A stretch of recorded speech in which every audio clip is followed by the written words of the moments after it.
This video shows how to use an Accuhaler. First, check the dose counter to make sure it is not empty. Open the cover with the thumb grip. Push your thumb away from you as far as it will go.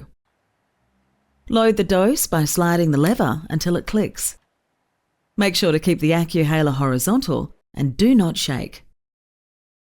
Breathe out gently away from the Accuhaler.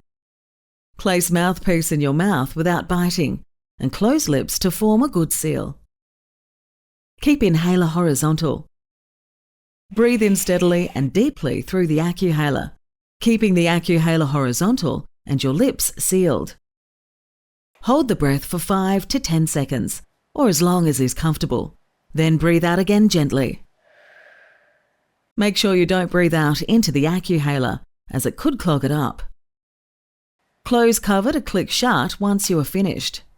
The lever automatically returns to its original position. If you have been instructed to take 2 inhalations, you must close the Accuhaler and repeat from the beginning.